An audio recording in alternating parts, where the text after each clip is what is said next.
ኤፉዬ ዛሬ ያለችበት ሁኔታ በጣም ያሳዝናል። መልካም ሰው ፈተና ይበዛበታል የሚባለው እውነት ነው ቤተሰቦች እና የተሻለ ነገር እናያለን ብለን ነበረ። ነገር ግን በጣም አዝናለሁ። በጣም የማይሆን ነገር ያው ጥሩ ሰው ፈተና ይበዛበታል፣ መሰናክል ይበዛበታል እና ነገር ግን እውነት ከነሱ ጋር ስለሆነች መቼም ይሁን መቼ አትበጠስም። ትመነምናለች እንጂ አትበጠስም። ነገሮች ተስተካክለው ኤፉዬ ወደ ማንነቷ ስትመለስ ለማየት የጓጓ። በመጀመሪያ አሰላሙ አለይኩም ወራህመቱላሂ ወበረካቱ። ውድና የተከበራችሁ ወደ ነፍሳ ዩቲዩብ ቤተሰቦች እንዴት ናችሁ? ደህና ናችሁ ወይ? ከኔ ጋር አልሐምዱሊላህ። እንደውም ክርስቲያኖች ወንድሞቼ ሰላም ብያለሁ። በያለንበት የዓለም ዳርቻ ሰላማችን ይብዛ። አላህ ሀገራችንንም ሰላሟን አንድነቷን ይመልስልን። ውድ ቤተሰቦቼ እና ዛሬ ወደ መጣሁበት ስገባ ለቤት የማድስ የሆናችሁ ሰብስክራይብ ማድረግ እንዳትረሱ፣ ነባር ቤተሰቦችም ስለምሰጡኝ አስተያየት ከልብ አመሰግናለሁ። እና ዛሬ የኤፉዬ ድራማ የክፍል 33ን ወደ እናንተ ይዤ ስመጣ ኤፉዬ ያለችበት ሁኔታ በጣም ጨካኝ አረመኔ የሆነ እጅ ገብታለች። ምክንያቱም ገንዘብ እንደዚህ ነው ወይ? ኑሪትና እሱ እኮ ለገንዘብ ነው እንደዚህ የሚያሰቃዩት ሰውን ታውቃላችሁ። የኑሪት ደግሞ የኑሪት ሚስጥር ወጥቷል። ገኒ እጅ ነው ያለው። የምኑ ልበላችሁ፣ እኔ በጣም ደስ ብሎኛል። በቃ እና የድርጅቱ የፈረመችበትን ከቤዛ የወሰደችውን ወረቀት ገኒ ይዘዋለች። ገኒና ናታን ያሉበት ሁኔታ ራሱ በጣም ያስጠላል። ምክንያቱም እሱ እንደምታዩት ብዙ ነገር ተጨንቆ ለእሷ ሲል ድርጅቱን ራሱ ፈርሞ ምናምን ለማስረከብ እንትን ብሏል። ነገር ግን ገኒ የወሰደችበት በመጥፎ ነው። እኔ በቃ እንዴት ብዬ የማላስረዳት ነገር ነው የሆነብኝ። ፂ ደግሞ ማሻአላ ዛሬ እኔ እንጃ ደስ ብሎኛል። ማሻአላም ብያለሁ። ለምን እስከ ዛሬ በጣም ታናደኝ ነበር በእናቷ ልጅ በወንድሟ እንዴት እንደዚህ ታደርጋለች የሚለው ነገር።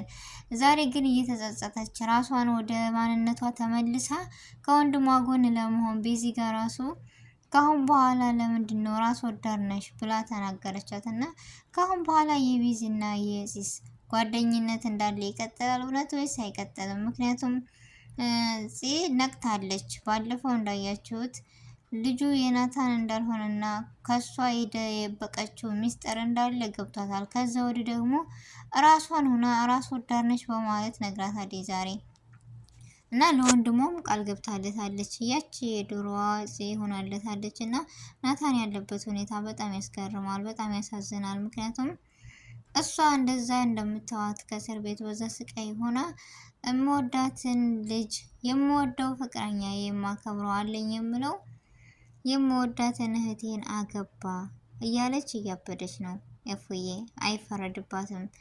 እሱ ደግሞ ለገኒ የሆዱን በሆዱ አድርጎ እሷ ብጣሽ ወረቀት ትታልኝ አይደን እንደ ሄደችው ምን ጠበቀችኝ?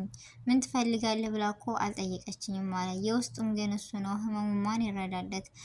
ገኒ ደግሞ የኔ ልጅ የት እንዳለች ሳታውቁ እኔ የእናንተን ትዳርና ህይወት ሲኦል ነው የማደርገው በማለት ታነስታለች። ማለቱ እነዚህ ናታንና ኤፉ ገኒ ተጣሉ ማለት የድራማው በጣም ያስጠላል፣ ይደብራል። ምክንያቱም የድራማው ተዋናዮች እነሱ ናቸው። በመልካምነት የሚሄዱ ለሰው ጥሩ የሚያዝኑ ከሶስታቸው ውጭ ሌሎቹ ዝም ብለው ናቸው። ሄሮት ለገንዘብ ሩጫ ነው እና ዛሬ ደግሞ እሷ ቅጥል ብላለች። ሁለተኛ አጀንዳ ላይ ሁለተኛ ፓርት ላይ ሲመጣ እሷ የምትናደድበትን ኤፉዬ ደግሞ ከዚህ ሁሉ ነገር ወጣ። ግን እኔ አንድ ነገር ያሰብኩት ምን መሰላችሁ?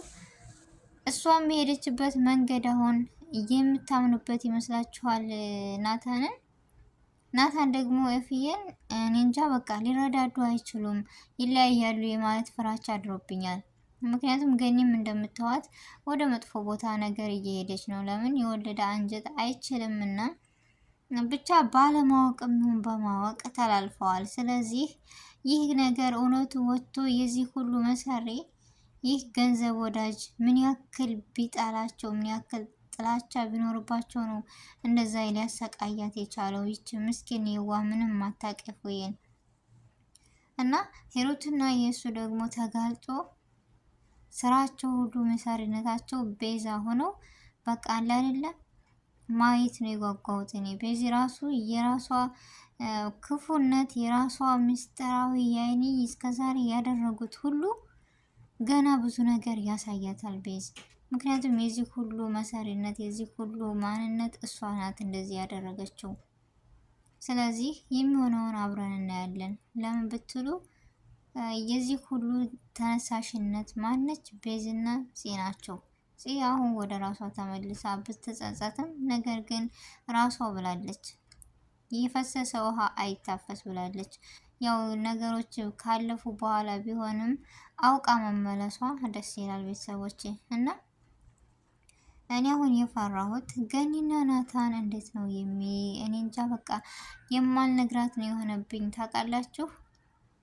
ምክንያቱም እሷም እንደምታዩት የልጇ ነገር ነውና አልፈርድባትም።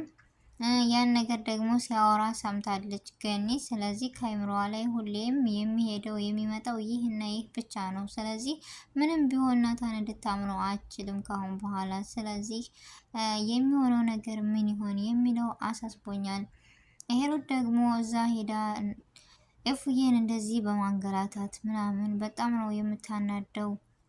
የስራዋን ግን ታገኛለች። እፉዬ ነፃ ወጥታ እፎይ የሚል ህይወት የምትኖረው መቼ ነው? በጉጉት እንጠብቃለን። እና ውድ ቤተሰቦች የዛሬው ቪዲዮ ይህን ይመስል ነበረ። ትወዱታላችሁ ብዬ ተስፋ አለኝ። ላይክ፣ ሼር፣ ኮሜንት፣ ሰብስክራይብ ማድረጋችሁን እንዳትረሱ። በአዲስ ቪዲዮ በአዲስ ርዕስ በቀጣይ ክፍል 34ን ይዘን እንመጣለን። ቤተሰቦቼ ስለነበረን ቆይታ ከልብ አመሰግናለሁ ሁላችሁንም። በአዲስ ቪዲዮ በአዲስ ርዕስ እስከምንገናኝ ድረስ አሰላሙ አለይኩም ወራህመቱላሂ ወበረካቱሁ።